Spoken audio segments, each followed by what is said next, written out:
Hello అండి, నా పేరు జీకే. సో ఈ వీడియోలో మనం CI/CD ప్రాసెస్ గురించి నేర్చుకుందాం. అంటే continuous integration and continuous delivery or deployment. So continuous ఇంటిగ్రేషన్లో అసలు ఏమేమి స్టెప్స్ జరుగుతాయి అండ్ డిఫరెంట్ ప్యాటర్న్స్ ఎలా ఉంటాయి. ఒక స్మాల్ కంపెనీ నుంచి, ఒక ఎంటర్ప్రైజ్ కంపెనీ నుంచి మీరు ఇంటర్వ్యూలో ఒకవేళ ఈ క్వశ్చన్ అడిగితే కాన్ఫిడెంట్గా ఆన్సర్ చేసేలాగా నేను ఈ వీడియోలో ఎక్స్ప్లెయిన్ చేస్తాను. దాని తర్వాత నెక్స్ట్ వీడియో నుంచి మనం CI ప్రాసెస్ గిట్హబ్ యాక్షన్స్లో ఎలా చూస్తాం, అంటే ఆ కోడ్ కవరేజ్ టూల్స్ ఎలా వాడతాం, లేకపోతే లింటింగ్ ఎలా జరుగుతుంది, ఈ అన్నిటి గురించి మీకు ఎక్స్ప్లెయిన్ చేస్తాను. అండ్ ఓవరాల్ ఈ వీడియో మీకు అర్థమైతే కనుక మీకు DevSecOps అయినా DevOps అన్న ఆటోమేషన్ ఎలా వర్క్ అవుతుంది, లేకపోతే రేపొద్దున MLOpsలో CI/CD ప్రాసెస్ ఎలా వర్క్ అవుతుంది అనేది హోలిస్టిక్గా అర్థమవుతుంది అనమాట. సో ఈ వీడియో కంప్లీట్గా చూడండి. ఏమైనా క్వశ్చన్స్ ఉంటే కామెంట్ చేయండి. అండ్ హోప్ఫుల్లీ మీకు ఈ వీడియో కూడా నచ్చింది అనుకుంటున్నాను. CI/CD ప్రాసెస్ అనేది ఒక most important process as part of DevOps cultural transformation. Okay, మనం ఫస్ట్ వీడియోలో చూసినట్టు ఒకవేళ మనకి వెలాసిటీ లేకపోతే క్వాలిటీ లేకపోతే MTTR ఒకవేళ మీకు అర్థం అవ్వకపోతే ఫస్ట్ వీడియో చూడండి. ఒకవేళ 3 మెట్రిక్స్ మనకి DevOps పరంగా అచీవ్ అవ్వాలంటే CI/CD ప్రాసెస్ ఇంప్లిమెంట్ చేయాలి. ఓకే, ఎనీ కంపెనీలో అసలు ఈ ప్రాసెస్ ఎందుకు వాడాలో మనం ఈ వీడియోలో చూస్తాం. సో CI/CD ఫుల్ ఫామ్ ఏంటంటే కంటిన్యూస్ ఇంటిగ్రేషన్, అండ్ CD అంటే continuous delivery or deployment. So మనం ఫస్ట్ CI ప్రాసెస్ మీద ఎక్కువ ఫోకస్ చేద్దాం. దాని తర్వాత డెలివరీ ఆర్ డిప్లాయ్మెంట్ ఫ్యూచర్ వీడియోస్లో చూద్దాం. అంటే CI ప్రాసెస్లో మనకి ఈ వీడియోలో నెక్స్ట్ వీడియోలో మనం చూడాల్సింది ఏంటంటే first theoretical part of CI process, and then GitHub యాక్షన్స్తో CI ప్రాసెస్ని ఎలా ఇంటిగ్రేట్ చేస్తాం, డిఫరెంట్ స్టేజెస్ ఎలా ఇంటిగ్రేట్ చేస్తాం, అండ్ తర్వాత ఫైనల్గా వచ్చే ఆర్టిఫాక్ట్ని మనం CD ప్రాసెస్లో డిప్లాయ్ ఆర్ డెలివర్ చేయడం చూద్దాం అనమాట. ఓకే, ఫస్ట్ కంటిన్యూస్ ఇంటిగ్రేషన్ అంటే ఏంటంటే ఇది ఒక software development practice where developers frequently integrate their code into a GitHub repository. మనం ఇది ఎందుకు చేయాలంటే ఆబ్వియస్లీ DevOps యొక్క నార్మల్ బేసిక్ ప్రిన్సిపల్ ఏంటంటే ఫాస్ట్గా కోడ్ని కస్టమర్కి ఇవ్వాలి, రైట్? సో ఫాస్ట్గా కోడ్ని కస్టమర్కి ఇవ్వాలంటే మనం ఆ పైప్ లైన్ని ఆటోమేట్ చేయాలి. సో ఈ పైప్ లైన్ మీకు ఒక సింపుల్ ఎనాలజీతో ఎలాగా చెప్పొచ్చు అంటే, మీకు ఒక ఫుడ్ ప్రాసెసింగ్ ఆటోమేషన్ ప్లాంట్ అనుకోండి, ఇండస్ట్రీ అనుకోండి. అక్కడ మీకు రా మెటీరియల్ ఏముంటుంది, ప్రాబబ్లీ ఒక శాంపుల్, ఒక ఆరెంజ్ అనుకుందాం. Okay, final product orange juice అనుకుందాం. ఆ ఆరెంజ్ రా మెటీరియల్ ఇచ్చినప్పుడు ఆ డిఫరెంట్ స్టేజెస్లో ఏమైతే జరుగుతాయో, ఫర్ ఎగ్జాంపుల్ అది క్లీనింగ్ లేకపోతే కటింగ్ కానీ, దాని తర్వాత షుగర్ యాడ్ చేయడం, ఇవన్నీ యాడ్ చేసిన తర్వాత డిఫరెంట్ ప్రిజర్వేటివ్స్ యాడ్ చేయడం, ఒక్కొక్క స్టేజ్లో ఒక్కొక్క థింగ్ని మనం యాడ్ చేసి ఆర్ క్లీన్ చేసి or what ever different stages అయిపోయిన తర్వాత ఫైనల్గా వచ్చేది ఒక pulpy orange juice, right? So అలాగే మనకి ఫస్ట్ రా మెటీరియల్ ఇక్కడ ఏంటి, గిట్ నుంచి వచ్చే raw material sample code, right? ఒక Java code or Python code, ఇది రా మెటీరియల్ అనుకోండి. దీన్ని మనం సెకండ్ స్టేజ్కి పంపిస్తాం. సెకండ్ స్టేజ్లో ఈ కోడ్ని బిల్డ్ చేయడం అంటే జావాలో మనం గ్రేడిల్ ఆర్ మేవన్ యూస్ చేసి బిల్డ్ చేస్తాం కదా కోడ్ని. ఒక బిల్డ్ ఫైల్ రాసుకుంటాం. ఆ బిల్డ్ ఫైల్లో డిఫరెంట్ స్టేజెస్ ఉంటాయి. మళ్ళీ అది అయిపోయిన తర్వాత ఆ కోడ్ని మనం ఇంకేదైనా టెస్ట్ చేయొచ్చు, రైట్? టెస్టింగ్ అంటే యూనిట్ టెస్టింగ్ అనుకుందాం. ఆర్ దీంట్లో ఏమన్నా డిఫరెంట్ వల్నరబిలిటీస్ ఉన్నాయా అని యూస్ చేసి లింటింగ్ ప్రాసెస్ అంటే ఆ స్టాటిక్ కోడ్ ఫైల్స్ని మొత్తం పైనుంచి కిందకి స్కాన్ చేసి దాని కోడ్ క్వాలిటీ ఎలా ఉంది, ఆర్ ఏదైనా స్టాటిక్ అనాలిసిస్లో ఏమైనా సెక్యూరిటీ వల్నరబిలిటీస్ కనిపించినాయా, రైట్? అంటే ఫర్ ఎగ్జాంపుల్ ఇట్ మేబీ మీరు బై మిస్టేక్ ఆ కోడ్లో డిఫరెంట్ కీస్ పెట్టేశారనుకోండి, ప్రొడక్షన్ సర్వర్ యొక్క పాస్వర్డ్స్ కానీ ఇవన్నీ పెట్టారనుకుంటే అప్పుడు దాన్ని లింక్ చేసి మనం ఫైండ్ చేసి ఫ్లాగ్ రేస్ చేయటం. ఓకే, దాని తర్వాత సెక్యూరిటీ స్కాన్స్ కానీ ఇవన్నీ చేసిన తర్వాత ఫైనల్గా వచ్చేది మనకి ఒక జార్ ఫైల్ అనుకుందాం. ఓకే, ఒక రెడీమేడ్ ప్రోడక్ట్. దీన్ని ఎగ్జిక్యూట్ చేస్తే మీ అప్లికేషన్ ఎగ్జిక్యూట్ అవుతుంది ఆర్ మీ అప్లికేషన్ ఓపెన్ అవుతుంది. ఓకే, దీన్ని డిప్లాయ్ చేసి ఎగ్జిక్యూట్ చేస్తే. సో ఈ ప్రాసెస్నే CI ప్రాసెస్ అంటారు, అంతే, as simple as that. So ఇది ఎప్పుడు బాగా ఎఫిషియెంట్గా వర్క్ అవుతుందంటే ఎప్పుడైతే డెవలపర్స్ చిన్న చేంజెస్ని ఇంటిగ్రేట్ చేసి ఆర్ చిన్న చిన్న చేంజెస్కి వాళ్ళకి క్విక్గా ఫీడ్బ్యాక్ వస్తే అప్పుడు వాళ్ళు ఆ చేంజెస్ని ఈజీగా డిప్లాయ్ చేయగలరు అనమాట. అంటే ట్రెడిషనల్గా ఎలా ఉండేది, ట్రెడిషనల్గా మనకి ఒక పెద్ద వార్ ఫైల్ ఉండేది, రైట్? వార్ ఫైల్ అంటే ఇప్పుడు వెబ్ లాజిక్ వచ్చిన వాళ్ళకి అర్థమవుతుంది ఇది. లేకపోతే ఒక బిగ్ మోనోలిత్ ఫైల్. మీకు ఇలాంటి కొన్ని టర్మ్స్ నేను ఒకవేళ వీడియోలో మీకు క్లియర్గా అర్థమైపోతే కామెంట్ చేయండి ఆర్ గూగుల్లో సెర్చ్ చేయండి. సో ఈ మోనోలిత్ ఒక మేబీ 1 gig ఫైల్ ఉందనుకున్నాం, 1 GB ఆఫ్ ఫైల్. సో ఇదివరకు ఇలా ఉన్నప్పుడు మీరు ఎంత కష్టపడినా సరే ఇంత పెద్ద ఫైల్ని టెస్ట్ చేసేటప్పటికి, ప్రొడక్షన్కి వెళ్ళేటప్పటికి months or maybe few weeks అయిపోతుంది, రైట్? సో డెవాప్స్ అలా కాకుండా ఏం చేస్తామంటే ప్రతి చేంజెస్కి లేకపోతే చిన్న చిన్న చేంజెస్కి మనం డెవలపర్కి ఇమ్మీడియట్గా ఫీడ్బ్యాక్ ఇవ్వాలి. సో ఆ డెవలపర్ ఫీడ్బ్యాక్ ఇచ్చినప్పుడు డెవలపర్ వెంటనే దాన్ని ఫిక్స్ చేసుకుని ఆ కోడ్ని మళ్ళీ కమిట్ చేస్తాడు. సో దీన్ని కంటిన్యూస్ ఇంప్రూవ్మెంట్ అని కూడా అంటారు అనమాట ఈ సిఏ ప్రాసెస్ని. మనం డిఫరెంట్ స్టేజెస్ చూద్దాం, అప్పుడు మళ్ళీ క్లియర్గా ఎక్స్ప్లెయిన్ చేస్తాను. సో ఫస్ట్ డెవలపర్ ఓకే తన మెషిన్లో కోడ్ రాసుకుంటాడు కదా. డిఫరెంట్ ఐడీస్ యూస్ చేయొచ్చు. ఐడి అంటే integrated development environments, visual studio code కానీ whatever it is. Okay, for example VS code అనుకుందాం. అక్కడ రాసుకున్న తర్వాత కోడ్ని మనం లాస్ట్ వీడియోలో చూసినట్టు గిట్ యూస్ చేసి ఆ కమిట్స్ అన్ని లోకల్లో చేసుకుంటాడు, రైట్? లోకల్లో కమిట్స్ ఉంటాయి. ఫైనల్గా ఆ డెవలపర్కి ఎప్పుడైతే అనిపించిందో ఆర్ మేబీ నేను ఈ టైంకి నేను కమిట్ చేసి పుష్ చేద్దాం అనిపించినప్పుడు గిట్హబ్ రిపాజిటరీకి పుష్ చేస్తాడు. ఓకే, సో ఈ గిట్హబ్ రెపో అనేది కొన్ని కంపెనీస్లో గిట్ ల్యాబ్ ఉంటుంది.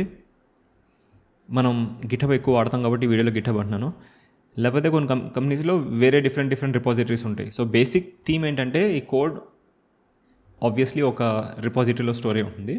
సో ఎప్పుడైతే ఇక్కడ పుష్ అవుతుందో మీరు డెవాప్స్ ఇంజనీర్స్ ఏం చేస్తారంటే, లేకపోతే మనం డెవాప్స్ ఇంజనీర్స్ ఏం చేస్తామంటే ఈ పుష్ అయిన కోడ్ని ఒక CI టూల్స్ వాడి, ఆ CI టూల్స్ ఏమేమి ఉంటాయి, ఒకటి ఫేమస్గా ఇంతకుముందు జెన్కిన్స్ ఉండింది, ఇప్పుడు గిట్ ల్యాబ్ CI అని ఒకటి ఎక్కువ మంది వాడుతున్నారు, అండ్ గిట్హబ్ యాక్షన్స్.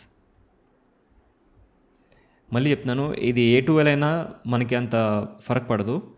మనం ఫోకస్ చేయాల్సింది ఏంటంటే ఆ టూల్స్ ఆ కోడ్ని తీసుకుని మనం ఎలా ఇంటిగ్రేట్ చేస్తాం ఎఫిషియెంట్గా అనేది మోస్ట్ ఇంపార్టెంట్ థింగ్. ఇప్పటికి కూడా మీరు ఇంటర్వ్యూస్కి వెళ్తే వాళ్ళు అడిగేది, నాకు కోడ్ ఉంది, నువ్వు ఏమేమి ఇంటిగ్రేషన్స్ చేయగలవు ఒక CI టూల్స్ యూస్ చేసి, Jenkins or GitLab or what okay. ఓకే, బేసిక్ చిన్న చేంజెస్ ఉంటాయి, కానీ ఇది మీరు ఇక్కడ ఏమి పెద్ద కోడ్ ఏమి రాయరు మీరు ఇంటిగ్రేట్ చేయడానికి.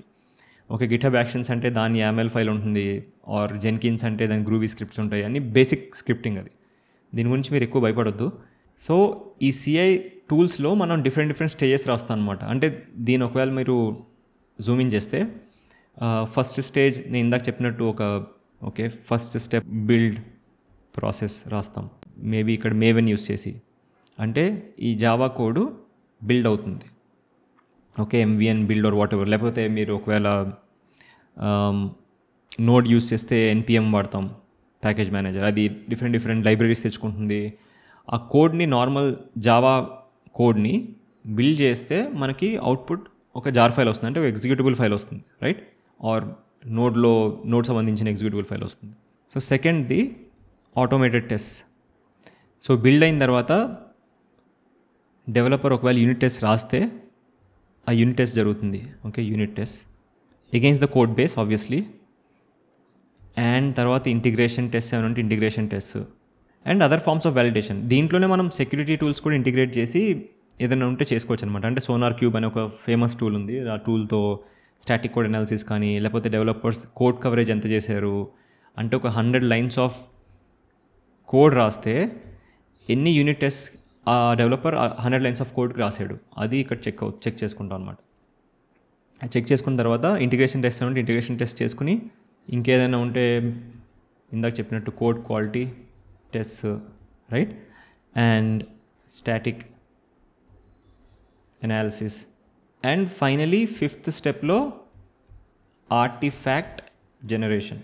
ఇప్పుడు ఈ అన్నిటిని మీరు చూస్తే మనం ఇందాక ఎగ్జాంపుల్ చెప్పినట్టు ఇది ఫైనల్ రా మెటీరియల్ అనుకుందాం, ఫైనల్ అవుట్పుట్ అనుకుందాం. ఓకే, ఒక జార్ ఫైల్. ఇక్కడ ఏ స్టెప్లో ఉన్నా సరే ఫెయిల్ అయితే వెంటనే బిల్డ్ ఫెయిల్ అవుతుంది. ఆ బిల్డ్ ఫెయిల్ అవుతుంది అనే టర్మ్ ఏంటంటే ఈ ప్రాసెస్ని బిల్డ్ ప్రాసెస్ అంటారు చాలామంది, జెన్కిన్స్లో లేకపోతే గిట్లాబ్లో. సో అది ఫెయిల్ అయినప్పుడు, for example developer unit test రాయలేదనుకోండి అసలు. ఓకే, మన కంపెనీలో స్టాండర్డ్ పెడతాం. ఎలా అంటే ప్రతి డెవలపర్ 100 lines ఆఫ్ కోడ్కి for instance 60% of code coverage ఉండాలి, యూనిట్ కోడ్ కవరేజ్. ఇది లేకపోతే బిల్డ్ ఫెయిల్ చేసి వెంటనే డెవలపర్కి ఇన్ఫార్మ్ చేసి ఆర్ మెయిల్ చేసి కోడ్ మళ్ళీ యూనిట్ టెస్ట్ రాసి మళ్ళీ కమిట్ చేయని చెప్తాం. ఓకే, సో ఈ ప్రాసెస్లో ఏ స్టెప్ ఫెయిల్ అయినా సరే, ఒకవేళ కోడ్ క్వాలిటీ బాగోపోయినా, స్టాటిక్ అనాలిసిస్ ఫెయిల్ అయినా, మళ్ళీ డెవలపర్కి వెళ్ళి వెంటనే డెవలపర్ ఫిక్స్ చేసుకుంటాడు. మళ్ళీ డెవలపర్ ఫిక్స్ చేసుకున్న తర్వాత మళ్ళీ సిఐ ప్రాసెస్ స్టార్ట్ అవుతుంది. సో ఈ అంతా సైకిల్నే సిఐ ప్రాసెస్ అంటాం మనం. డిఫరెంట్ స్టేజెస్ ఇవన్నీ జరిగే ప్రాసెస్ని కంటిన్యూస్ ఇంటిగ్రేషన్ అంటాం. దీనివల్ల ఏమవుతుందంటే క్విక్గా డెవలపర్కి ఫీడ్బ్యాక్ వస్తుంది. ఎప్పుడైతే కోడ్ కమిట్ చేసిన వెంటనే ఓకే ఇష్యూస్ వచ్చినాయి, మళ్ళీ ఫిక్స్ చేయాలి అని చెప్పి వెంటనే డెవలపర్ ఫిక్స్ చేసి దాని తర్వాత వెంటనే మళ్ళీ డెవలపర్ కమిట్ చేస్తాడు. అది డెవలపర్ పుష్ చేసే బ్రాంచ్ ఒకవేళ ఫీచర్ బ్రాంచ్ అయి ఉండొచ్చు, లేకపోతే డెవ్ బ్రాంచ్ అయి ఉండొచ్చు. It doesn't matter A branch అయినా, ఎందుకంటే ఆ బ్రాంచింగ్ స్ట్రాటజీస్ ఆర్ ఈ సిఐ టూల్స్ కానీ ఇవన్నీ కంపెనీ బట్టి మారుతూ ఉంటాయి. కానీ కాన్సెప్చువలీ మనకు తెలియాల్సింది ఏంటంటే ఏదో ఒక టూల్ తీసుకుని దాంతో కోడ్ని బిల్డ్ చేయడం నేర్చుకుని, రైట్, ఆర్ కోడ్ని ఇంటిగ్రేట్ చేయడం నేర్చుకుని ఈ డిఫరెంట్ టూల్స్తో ఒకటి మీరు ప్రాక్టీస్ చేస్తే CI process that is more than sufficient. ఇప్పుడు మీకు ఒక ఎగ్జాంపుల్ చూపిస్తాను, ఒక డయాగ్రామ్ చూపిస్తాను. ఇది గూగుల్ క్లౌడ్ నుంచి, కానీ మీకు ఓవరాల్గా అర్థమవుతుంది. ఒకవేళ మీరు డాకర్ యూస్ చేసినా ఏం యూస్ చేసినా ఒకవేళ సిఐ ప్రాసెస్ ఎలా ఉంటుంది అనేది అర్థమవుతుంది. ఇక్కడ మీరు చూస్తే కనుక ఇది గూగుల్ క్లౌడ్లో ఒక శాంపుల్ సిఐ ప్రాసెస్ అనుకుందాం. ఓకే, అండ్ ఇది AWSలో కూడా మీరు రిలేట్ చేసుకోవచ్చు. సో డెవలపర్ కోడ్ కమిట్ చేస్తాడు అండ్ ద సోర్స్ కోడ్ మొత్తం గిట్హబ్లో ఉంటుంది. దాని తర్వాత అది క్లౌడ్ బిల్డ్తో ట్రిగర్ అవుతుంది. సో ఈ క్లౌడ్ బిల్డ్ బదులు మనం Jenkins or GitLab CI or GitHub actions వాడుకుంటాం. అండ్ ఫైనల్గా అక్కడ వచ్చేది ఆర్టిఫాక్ట్లో మీ ఆర్టిఫాక్ట్ సేవ్ అవుతుంది. అంటే మీ ఆర్టిఫాక్ట్ అంటే jar file or docker image save అవుతుంది ఆర్టిఫాక్ట్ రిజిస్ట్రీలో. అండ్ ఫైనల్గా మనం దాన్ని డిప్లాయ్ చేయడానికి రిలీజ్కి పంపిస్తాం అనమాట, రైట్. సో ఇది ఓవరాల్ సిఐ ప్రాసెస్. దీంట్లో కామన్గా డిఫరెంట్ బ్రాంచింగ్ స్ట్రాటజీస్ ఉంటాయి. అంటే మనకి ఫండమెంటల్గా కోడ్ పుష్ అయ్యేది గిట్హబ్ నుంచి కాబట్టి చాలామంది first branching strategies or git flow అనే ఒక కాన్సెప్ట్ ఉండింది. అంటే ఏంటంటే ఫస్ట్ మెయిన్ బ్రాంచ్ ఉంటుంది. ఇది వరకు దీన్ని మాస్టర్ బ్రాంచ్ అనేవారు, ఇప్పుడు మాస్టర్ బ్రాంచెస్ అని ఎవరు వాడట్లేదు. అంటే ఒక లెస్ రేషియల్ టర్మ్ అనమాట మెయిన్ బ్రాంచ్ అనేది. సో మెయిన్ బ్రాంచ్ అనేది మోస్ట్ స్టేబుల్ బ్రాంచ్. మనం లాస్ట్ వీడియోలో గిట్లో చూసినప్పుడు చాలా కోడ్ కమిట్స్ మనం డైరెక్ట్గా మెయిన్ బ్రాంచ్ చేసాం, కానీ మెయిన్ బ్రాంచ్కి జనరల్గా ఎవరు చేయరు. ఇది ప్రొటెక్టెడ్ బ్రాంచ్ అనమాట. ఇది మెయిన్ బ్రాంచ్కి ఎప్పుడు చేస్తారంటే again different companies different strategies పడతాయి. ఈ జనరల్గా ఎప్పుడు చేస్తారంటే ప్రొడక్షన్లోకి వెళ్ళిపోయిన తర్వాత స్టేబుల్ అనిపించిన తర్వాత కోడ్ని మెయిన్ బ్రాంచ్లో ఉంచుతారు. అంటే ఇది మోస్ట్ స్టేబుల్ కోడ్. ఇది ఎప్పుడు ఏదైనా ఇష్యూస్ వచ్చినా లేకపోతే రివర్ట్ అవ్వాలన్నా సరే మనం మెయిన్ బ్రాంచ్ నుంచి రివర్ట్ అవ్వచ్చు కోడ్కి. ప్రాబ్లమ్స్ ఉంటాయి డిఫరెంట్ బ్రాంచెస్లో. దాని తర్వాత డెవలప్ బ్రాంచ్ ఉంటుంది. ఇది ఆన్ గోయింగ్ డెవలప్మెంట్కి. అంటే ఫర్ ఎగ్జాంపుల్ ఏదైనా కొత్త ఫీచర్ మీరు డెవలప్ చేస్తాను అనుకోండి, ఆ ఫీచర్ అయిపోయిన తర్వాత దాన్ని డెవలప్ బ్రాంచ్కి మర్జ్ చేస్తారు, ఫీచర్ బ్రాంచ్ని. సో ఇంకొక బ్రాంచ్ ఏంటంటే ఆబ్వియస్లీ ఫీచర్ బ్రాంచ్. ఇది షార్ట్ లివ్డ్ బ్రాంచ్. ఇది న్యూ ఫీచర్స్కి. ఇది అయిపోయిన తర్వాత ఒకవేళ ఫీచర్ అంతా కోడింగ్ అంతా అయిపోయిన తర్వాత ఈ ఫీచర్ని డెవలప్ బ్రాంచ్కి మర్జ్ చేసి ఈ ఫీచర్ బ్రాంచ్ని డిలీట్ చేస్తారు. దాని తర్వాత రిలీజ్ బ్రాంచ్ ఉంటుంది. కొంతమంది రిలీజ్ 1.0 అని చెప్పి అలా డిఫరెంట్ బ్రాంచెస్ క్రియేట్ చేసి ఆ రిలీజ్ ఈ బ్రాంచ్ నుంచి వెళ్తుంది. రిలీజ్ అయిపోయిన తర్వాత దీన్ని ఫైనల్గా మళ్ళీ మెయిన్ బ్రాంచ్కి మర్జ్ చేసేస్తారు. సో ఫైనల్ టెస్టింగ్ అంతా ఈ రిలీజ్ బ్రాంచ్లో అవుతుంది. ఓకే, ఇంకొకటి హాట్ ఫిక్సెస్ జరుగుతాయి. అంటే ఒకవేళ ప్రొడక్షన్లో ఏదైనా ఇష్యూ వస్తే కనుక డిప్లాయ్మెంట్ అయిపోయిన తర్వాత, రిలీజ్ అయిపోయిన తర్వాత ఏదైనా కస్టమర్ ఇమీడియట్గా ఇష్యూ రేస్ చేశాడు అనుకోండి, దానికి క్రిటికల్ ఫిక్సెస్ చేసి మళ్ళీ మర్జ్ చేస్తారు. సో ఇది hot fixes branch could be either from develop or main branch. Okay, so ఇది Git flow concepts and different branching strategies. ఒకవేళ మీకు ఎవరైనా ఇంటర్వ్యూలో అడిగితే కనుక ఇది చెప్పొచ్చు ఇది. అండ్ అగైన్ కంపెనీస్లో డిఫరెంట్గా వాడతారు డిఫరెంట్ స్ట్రాటజీస్ని. కొంతమంది ట్రంక్ బేస్డ్ డిప్లాయ్మెంట్ అంటారు, ట్రంక్ బేస్డ్ డెవలప్మెంట్ అంటారు. అంటే ఒకటే బ్రాంచ్ ఉండాలి, బ్రాంచెస్ని మేనేజ్ చేయడం డిఫికల్ట్ అయిపోతుందని చెప్పి ఒకటే బ్రాంచ్ మేనేజ్ చేస్తారు. ఐ మీన్ డిఫరెంట్ వ్యూస్ ఉన్నాయి దీని మీద. కంపెనీస్కి ఏది వర్క్ అయితే అది వాడతారనమాట. ఒక best view or best branching strategy అనేది ఏం లేదు. సో ఇక్కడి నుంచి మనకి కోడ్ కమిట్ అయిన తర్వాత ఏం జరుగుతుంది, గిట్ హబ్ యాక్షన్స్లో ఒక బిల్డ్ ఫైల్ ఎలా రాసుకుంటాం, మనం డిఫరెంట్ స్టేజెస్ ఎలా రాసుకుంటాం అనేది క్లియర్గా నెక్స్ట్ వీడియోస్లో చూద్దాం. ఫైనలీ ఫ్యూచర్ వీడియోస్లో ఎలా ఉంటాయంటే, గిట్ నుంచి స్టార్ట్ చేసాం కదా, గిట్ తర్వాత గిట్ హబ్ యాక్షన్స్ తర్వాత ఆ కోడ్ని తీసుకుని డిప్లాయ్ చేయడం, maybe Ansible are Terraform use చేసి ఇన్ఫ్రాస్ట్రక్చర్ క్రియేట్ చేయడం. సో ఆ ఫ్లోలో వెళ్తాం.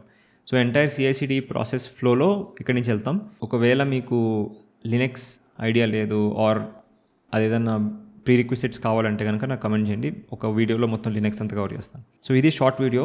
నేను నెక్స్ట్ వీక్ మళ్ళీ క్రియేట్ చేస్తాను. Until then take care. Thank you. Bye.